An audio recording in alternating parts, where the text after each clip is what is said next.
అడ్డంకిలో YS Jagan మాట్లాడుతున్నారు. ఇప్పుడు లైవ్లో చూద్దాం. 4 ఏళ్ల పాలనలో ఒక్కసారి చూడండి, ఇదే భావనాశి రిజర్వాయర్ కనిపిస్తుంది.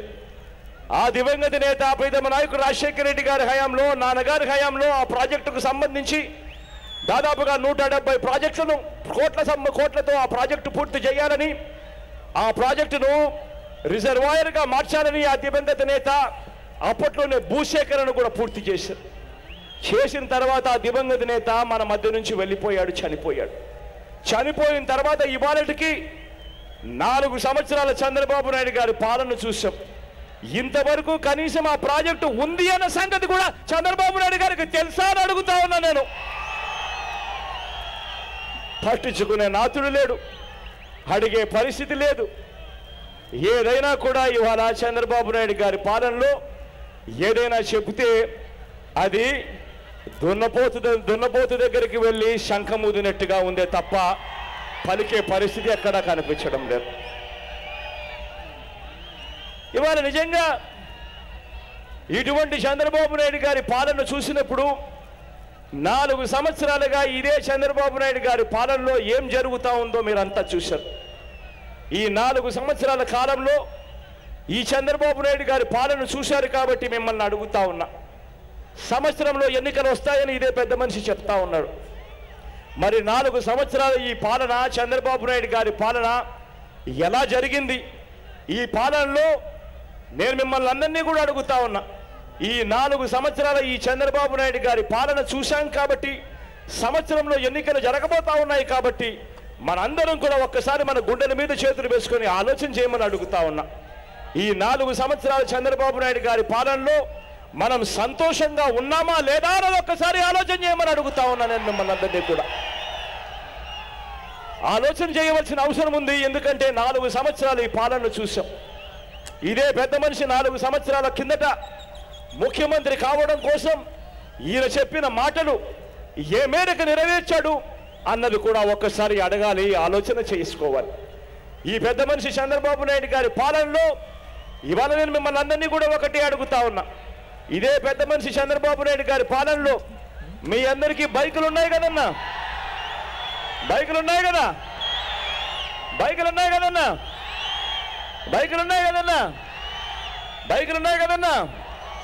ఈ బైకులు తీసుకొని పోయి పెట్రోల్ బంక్ దగ్గరికి పోయి పెట్రోలు డీజిల్ 1 లీటర్ పట్టించుకుంటే అటువైపున పక్కన తమిళనాడు బార్డర్, పక్కన కర్ణాటక బార్డర్, లేదా పక్కన తెలంగాణ బార్డర్, యా బార్డర్లోకి వెళ్ళైనా కూడా పెట్రోలు డీజిల్ లీటర్ పట్టించుకుంటే ఆ బార్డర్లో పట్టించుకునే దానికన్నా మన రాష్ట్రంలో అక్షరాల లీటర్కు 7 రూపాయలు బాదుడు బాదుతా ఉన్నాడు 4 సంవత్సరాల నుంచి. 4 సంవత్సరాల నుంచి రాష్ట్రంలో ఉన్న పెట్రోల్ రేట్లు, డీజిల్ రేట్లు దేశంలో ఎక్కడా లేని విధంగా ఒక్క మన రాష్ట్రంలోనే బాదుడు బాదుతా ఉన్నారు.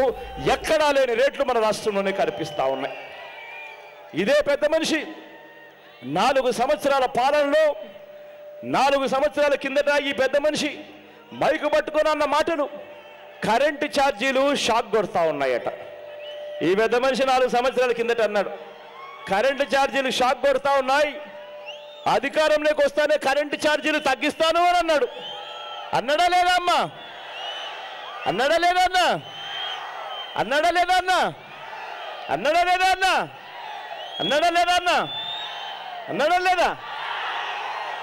కరెంటు ఛార్జీలు 4 సంవత్సరాల కిందట తగ్గిస్తాను అని చెప్పిన ఇదే పెద్ద మనిషి అధికారంలోకి వచ్చిన తర్వాత ఇదే పెద్ద మనిషి 3 సార్లు కరెంటు ఛార్జీలు పెంచాడు. ఇవాళ కరెంటు ఛార్జీలు పెంచిన చంద్రబాబు నాయుడు గారు మనం ఇంటికి వెళ్ళి స్విచ్ ఆన్ చేస్తే ఇవాళ కరెంటు షాక్ మనందరికీ కొట్టే పరిస్థితిలోకి ఇవాళ చంద్రబాబు నాయుడు గారు తీసుకుపోయారు. ఈ పెద్ద మనిషి ముఖ్యమంత్రి కాకమునుపు మీ అందరికీ కరెంటు బిల్లు ఎంత వచ్చేదని అడుగుతా ఉన్నా నేను. ఎంత వచ్చేదన్నా ముఖ్యమంత్రి కాకమునుపు? 50 రూపాయలు. ఎంత వచ్చేది ఇంతకు ముందు? 50 రూపాయలు. ఎంతన్నా? 50, 70. ఎంతన్నా? ఇంతకుముందు ఎంత వచ్చేది? ఇంతకుముందు ఎంత వచ్చేది? ఇంతకుముందు ఎంత వచ్చేది తల్లి? అసలు వచ్చేదే కాదు. ఇంతకుముందు ఎంత? 100 రూపాయల లోపు ఇంతకు ముందు కరెంటు బిల్లు వచ్చే పరిస్థితి ఉంటే 4 సంవత్సరాల తర్వాత ఇవాళ నేను చంద్రబాబు నాయుడు గారి పాలన చూశారు కాబట్టి అడుగుతా ఉన్నా, ఇవాళ మీకు కరెంటు బిల్లు ఎంత వస్తా ఉంది అని అడుగుతా ఉన్నాను మిమ్మల్ని అందరినీ కూడా నేను. ఎంతన్నా? 500. ఎంత? 1000. ఎంతన్నా? ఎంత తల్లి? ఎంత? 500. ఎంత? ఎంతన్నా? 1000. ఎంతనా? ఎంత? 1000. ఎంత? 2000. ఎంతనా? 1000. ఎంత? ఎంత? 1000. ఎంతనా? 700. 700, 500, 1000. ఇవి రావడమే కాకుండా కరెంటు వాళ్ళు నేరుగా ఇంటికి పోతా ఉన్నారు. ఇంటికి పోయి మీ ఇంట్లో అది ఉంది ఇది ఉంది అని చెప్పి ఏమీ లేకపోయినా కూడా పెనాల్టీ 10,000 అని చెప్పి 10,000 కట్టమంటా ఉన్నారు. లేదా కరెంటు బిల్లు కరెంటు తీసేస్తామంటా ఉన్నారు. అంటా ఉన్నారా లేదా? అంటా ఉన్నారా లేదన్నా? అంటా ఉన్నారా లేదన్నా? అంటా ఉన్నారా లేదన్నా? అంటా ఉన్నారా లేదన్నా? అంటా ఉన్నారా లేదా తల్లి? అంటా ఉన్నారన్నా? ఇది పరిస్థితి. 4 ఏళ్ల కిందట ఒక్కసారి మీరు ఆలోచన చేయండి. 4 ఏళ్ల కిందట మనం బియ్యం తెచ్చుకునేదానికి రేషన్ షాపుకు పోతాం. రేషన్ షాప్కే కదన్నా పోయేది? బియ్యం తెచ్చుకునేదానికి రేషన్ షాపే కదన్నా? రేషన్ షాప్కే కదా? అవుమా, రేషన్ షాపే కదా తల్లి బియ్యం తెచ్చుకునేదానికి పోయేది? రేషన్ షాప్కే కదన్నా? రేషన్ షాప్కే కదా?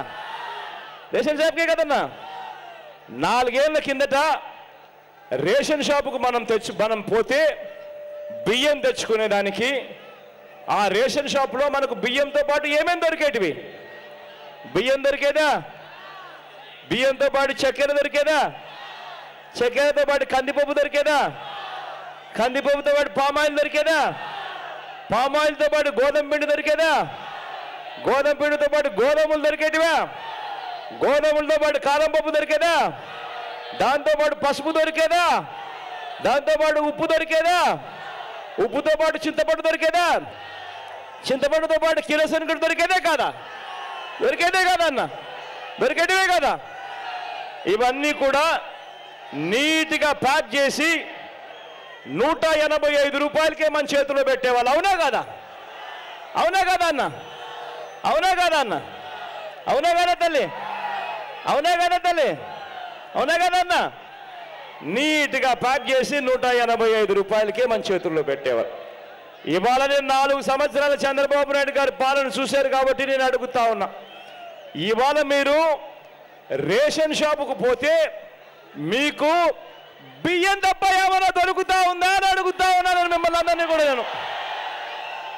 గట్టిగా 2 చేతులు పైకెత్తి ఇలా ఇలా ఇలా ఇలా ఇలా ఇలా ఇలా ఇలా ఇలా ఇలా ఇలా ఇలా ఇలా ఇలా ఇలా ఇలా ఇలా. ఆ బియ్యం కూడా ఇంట్లో 6 మంది ఉంటే కనీసం 2 కన్నా 7 ముద్దలు పడడం లేదని కట్టింగ్ ఉందా లేదా అని అడుగుతా ఉన్నా నేను.